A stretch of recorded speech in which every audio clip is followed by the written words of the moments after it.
जीवन में नामुमकिन कुछ भी नहीं है। जब जागो तब सवेरा होता है। अगर आपको यह लगता है कि मेरे जीवन में बहुत से बुरे काम किए हुए हैं और अब इन गलत कामों को सुधारने के लिए कोई भी विकल्प नहीं है, तो आपको गौतम बुद्ध के जीवन की यह कहानी एक बार अवश्य सुननी चाहिए। लेकिन उससे पहले अगर आपने आकाश मोटिवेशन चैनल को सब्सक्राइब नहीं किया है, चैनल को सब्सक्राइब कर लें और वीडियो अच्छी लगे तो वीडियो को लाइक करना ना भूलें। तो चलिए कहानी शुरू करते हैं। एक दिन गौतम बुद्ध श्रावस्ती के एक गांव में भिक्षा के लिए पहुंचते हैं। जब गांव में प्रवेश करते हैं तो देखते हैं कि पूरे गांव में सन्नाटा छाया हुआ है। दूर दूर तक कोई भी व्यक्ति नजर नहीं आता। बुद्ध उस गांव के पहले द्वार पर जाते हैं और कहते हैं कि भिक्षाम देहि, परंतु भीतर से बाहर कोई नहीं आता। बुद्ध दूसरे द्वार पर जाते हैं परंतु कोई दरवाजा नहीं खोलता। फिर तीसरे द्वार पर जाते हैं परंतु उस द्वार से भी कोई भी व्यक्ति बाहर नहीं आता। फिर अचानक से एक व्यक्ति दरवाजा खोलता है, जिसमें से एक व्यक्ति बाहर निकलता है। वो जल्दी से बुद्ध का हाथ पकड़ता है और उन्हें अपने घर में ले जाता है और कहता है कि क्षमा करें बुद्ध, परंतु इस समय आप बाहर नहीं जा सकते। उंगलीमाल को श्रावस्ती की सीमा पर देखा गया है। सभी गांव वाले डर के मारे अपने अपने घरों की खिड़कियां और दरवाजे बंद करके बैठे हुए हैं। बुद्ध उस व्यक्ति से पूछते हैं कि कौन है ये उंगलीमाल और उससे इतना भय क्यों है। वह व्यक्ति कहता है कि उंगलीमाल एक राक्षस है। उसे जो भी मनुष्य मिलता है, बच्चा, वृद्ध, स्त्री, पुरुष, यहाँ तक कि सन्यासी को भी, किसी को भी नहीं छोड़ता। बुद्ध उनसे पूछते हैं कि वो धन के लालच में यह सब करता है क्या। व्यक्ति कहता है कि नहीं, उसे धन का कोई लालच नहीं है। वो जब भी किसी आदमी को मारता है तो उसकी उंगली काट कर अपने गले की माला बनाता है, इसलिए उसका नाम उंगलीमाल पड़ गया है। और यह भी सुना है कि जब उसके गले की माला में 100 उंगलियां पूरी हो जाएंगी तो उसकी विनाशक शक्तियां और भी ज़्यादा बढ़ जाएंगी। बुद्ध कहते हैं, आभार हो आपका जो आपने मुझे उसके बारे में बताया। फिर वो व्यक्ति बुद्ध से कहता है कि कृपया कर आप बाहर ना जाइए, क्योंकि वो आप पर भी वार कर सकता है। बुद्ध कहते हैं, भय से अपनी राह छोड़ दूं, ऐसा मैंने कभी नहीं किया। मुझे भिक्षा मांगता देख जन जन के हृदय में उंगलीमाल का भय कम होगा। फिर वो व्यक्ति कहता है, नहीं बुद्ध, आप मत जाइए, वो व्यक्ति बहुत ही ज़्यादा खतरनाक है।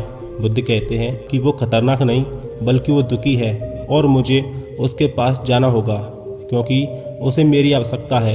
इतना कहते हुए बुद्ध उस व्यक्ति के पास से चले जाते हैं। कुछ दूर चलने के बाद बुद्ध वन में प्रवेश करते हैं। वन में चारों ओर एक सन्नाटा छाया हुआ था। दूर दूर तक ना कोई मनुष्य और ना ही कोई पशु पक्षी दिखता है, परंतु गौतम बुद्ध अपने मार्ग में आगे बढ़ते रहते हैं। अचानक बुद्ध के सामने उंगलीमाल आकर खड़ा हो जाता है। उसका रूप इतना डरावना था कि कोई भी व्यक्ति उसे देखकर ही भयभीत हो जाए। उसके गले में उंगलियों की माला होती है, चेहरा और हाथ रक्त से सने होते हैं और शरीर बलशाली होता है। उसका रूप इतना भयानक होता है कि किसी भी साधारण व्यक्ति के प्राण तो उसे देखते ही निकल जाएं, परंतु बुद्ध पर उंगलीमाल के डरावने रूप का कोई असर नहीं होता। बुद्ध कुछ क्षण तक शांत मुस्कुराहट के साथ उंगलीमाल की तरफ देखते हैं, फिर उसके बगल से निकलकर अपने मार्ग में आगे बढ़ जाते हैं। बुद्ध को ऐसा करते देख उंगलीमाल को यह समझ नहीं आता कि उसके साथ यह क्या हो रहा है। वह मन ही मन सोचता है कि मुझे देखकर लोग या तो भाग जाते हैं या मुझे देखकर मर जाते हैं या मुझसे अपने प्राणों की भीख मांगने लगते हैं। मैंने कई सन्यासियों को भी मारा है, परंतु मैंने आज तक ऐसा कोई व्यक्ति नहीं देखा जो मुझे नज़रअंदाज करके अपने मार्ग में आगे बढ़ जाए। या तो इसने मुझ पर ध्यान नहीं दिया या फिर हो सकता है कि यह देख ही ना सकता हो, परंतु मुझे इससे क्या मतलब, मुझे तो अपने गले की माला पूरी करनी है। उंगलीमाल बुद्ध को आवाज़ लगाता है, ए साधु रुक। फिर भी गौतम बुद्ध उंगलीमाल को नज़रअंदाज करते हैं और अपने मार्ग में आगे बढ़ते रहते हैं। उंगलीमाल बहुत ज़्यादा क्रोध में बुद्ध को आवाज़ लगाता है, ए साधु रुक। फिर भी गौतम बुद्ध उंगलीमाल को नज़रअंदाज करते हैं और अपने मार्ग में आगे बढ़ते हैं। उंगलीमाल तीसरी बार ज़्यादा क्रोध में होकर आवाज़ लगाता है, ए साधु रुक। बुद्ध इस बार रुकते हैं। उंगलीमाल बुद्ध के पास जाता है और कहता है कि मेरे आदेश देने के बाद भी तू रुका क्यों नहीं। फिर बुद्ध कहते हैं, मैं तो बहुत पहले ही रुक चुका हूँ, तुम ही चलते जा रहे हो। उंगलीमाल यह समझ ही नहीं पाता कि बुद्ध क्या कह रहे हैं, परंतु वह इतना जरूर समझ जाता है कि सामने खड़ा व्यक्ति उससे थोड़ा भी नहीं डरा और उंगली माल बुद्ध को डराने के लिए चिल्लाकर पूछता है, साधु क्या तुम्हें मुझसे भय नहीं लग रहा? मैं आदि मानव हूँ। बुद्ध कहते हैं कि नहीं, तुम मानव हो। बुद्ध की यह बात उंगली माल के हृदय पर लगती है। पहली बार उसे किसी ने मानव कहा था, परंतु वो इस बात को नज़रअंदाज करने का प्रयास करता है और बुद्ध से पूछता है कि साधु तूने यह क्यों कहा कि तू कब का रुक चुका है, जबकि तू तो चल रहा था, और तूने ये क्यों कहा मैं नहीं रुका? बुद्ध कहते हैं कि मैं बहुत पहले ही रुक चुका हूँ, यानी मैंने ऐसे सारे बुरे कृत्य करना पहले ही छोड़ दिया है जिससे कि व्यक्ति को कष्ट पहुँच सकते हैं। सब जीना चाहते हैं, बस तुम उन्हें करुणा से देखने का प्रयास करो। गौतम बुद्ध के यह शब्द दोबारा से उंगली माल के हृदय पर चोट करते हैं, परंतु वह दोबारा से बुद्ध की बातों को नज़रअंदाज करने का प्रयास करता है। इस बार वह और क्रोध में भरकर बुद्ध की गर्दन पर अपनी तलवार रख देता है, जिससे वह लोगों की हत्या किया करता था, और बुद्ध से चिल्लाकर कहता है, नहीं, मानव में ना तो प्रेम है ना ही करुणा, सिर्फ छल और कपट है, इसलिए मैं सबकी हत्या कर दूंगा और किसी को जीवित नहीं छोड़ूंगा। बुद्ध कहते हैं, उंगली माल तुम्हें लोगों ने बहुत दुख दिया है। क्रूरता मनुष्य अज्ञानता के कारण ही करता है। ईर्षा, द्वेष, मोह, माया ये सभी अज्ञानता की संतान है, परंतु वह व्यक्ति ही है जिसमें दया, करुणा और समझ का उदय भी होता है। उंगली माल, यदि इस जीवन में क्रूर और निष्ठुर लोग हैं तो दयावान भी हैं। बस तुम्हें अपनी आंखों से इस अंधेपन की पट्टी को हटाना होगा जो तुम्हें केवल बुराई ही दिखा रही है। तीसरी बार बुद्ध के शब्दों को सुन उंगली माल का खुद पर से संयम हट जाता है। उसे समझ नहीं आता कि पहली बार उसे अपने आप में इतना कमजोर क्यों महसूस हो रहा है। वो कोशिश तो करता है क्रोध करने का, परंतु कर नहीं पाता है। वो बड़ी हिम्मत जुटाकर क्रोधित होने का नाटक करके बुद्ध से कहता है, तुम और व्यक्तियों जैसे नहीं हो।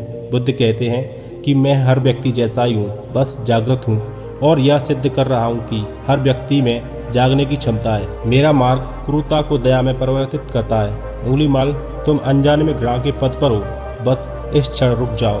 तुम्हारे भीतर भी एक क्षमता है कि तुम दया और करुणा के पद पर भी चल सको। इतना सुनते ही उंगली माल के हाथ से तलवार जमीन पर गिर जाती है। उसकी आंखों से आंसू बहने लगते हैं। भला कोई कब तक बुद्ध को अनदेखा करेगा? उंगली माल रोते हुए बुद्ध से पूछता है कि क्या आप वही हैं जिन्हें लोग बुद्ध कहते हैं, जो लोगों को मुक्ति के मार्ग पर चलना सिखाते हैं? बुद्ध कहते हैं, हाँ, मैं वही हूँ। मैं तुम्हें मुक्ति के मार्ग पर ले जाना चाहता हूँ। फिर उंगली माल कहता है, परंतु मैं अब बहुत दूर निकल आया हूँ। मैंने बहुत हत्याएं करी हैं, बहुत पाप किए हैं। मैं अब चाहकर भी वापस नहीं लौट सकता और मेरा वापस लौटना नामुमकिन है। बुद्ध कहते हैं कि नामुमकिन कुछ नहीं है, जब जागो तब सवेरा होता है। उंगली माल कहता है, मैं अब पुनः जीवन की ओर नहीं मुड़ सकता, बहुत देर हो चुकी है। बुद्ध कहते हैं, तुम्हें इतनी चेतना है कि तुम जानते हो कि जो तुमने अब तक किया वह बुरा था। इसका अर्थ यह है कि तुम जानते हो कि क्या अच्छा है और क्या बुरा। बुद्ध कहते हैं, उंगली माल, जिस दिन से तुमने अच्छा कार्य करना शुरू कर दिया उस दिन से तुम्हारा एक नया जीवन शुरू हो जाएगा। फिर उंगली माल कहता है, मैं कितने भी अच्छे काम कर लूं, परंतु लोग मुझे इस दृष्टि से देखेंगे और मुझे चैन से जीने नहीं देंगे। बुद्ध कहते हैं कि उंगली माल, यदि तुमने हिंसा का मार्ग छोड़ दिया तो मैं तुम्हें मार्ग दिखाऊंगा और तुम्हारा संरक्षण करूंगा और तुम्हें लोगों की घृणा से बचाऊंगा। बस पहला कदम तुम्हें ही उठाना होगा। उंगली माल पूछता है, क्या यह हो सकता है? बुद्ध कहते हैं, अवश्य हो सकता है। उंगली माल रोते हुए बुद्ध के चरणों में गिर पड़ता है और कहता है कि मैं आपको वचन देता हूँ कि मैं सारे बुरे कृत्य करना छोड़कर आपके पीछे करुणा के पद पर चलना सीखूंगा। कृपया कर आप मुझे अपना शिष्य बना लीजिए। बुद्ध कहते हैं कि मैं किसी को अपना शिष्य नहीं बनाता, बल्कि व्यक्ति स्वयं मेरे संग से जुड़ जाता है। उंगली माल इस समय बुद्ध का बिच्छू बन जाता है। दोस्तों, लोग सोचते हैं कि उन्होंने बहुत सारे गलत काम किए हुए हैं। अब इन गलत कामों को सुधारने के लिए और कोई भी विकल्प नहीं है। इस पर गौतम बुद्ध कहते हैं कि चाहे आपने अब तक कितने भी बुरे काम क्यों ना किए हों, लेकिन अगर आप एक विचार अपने मन में कर लेते हैं कि अब मुझे कुछ सही करना है, तो वही विचार आपके रूपांतरण का कारण बन सकता है। पर सबसे ज़रूरी बात यह है कि आप पहले कदम उठाने के लिए तैयार हैं या नहीं। दोस्तों, यह कहानी आपको कैसी लगी हमें नीचे कमेंट बॉक्स में कमेंट करके ज़रूर बताएं। धन्यवाद।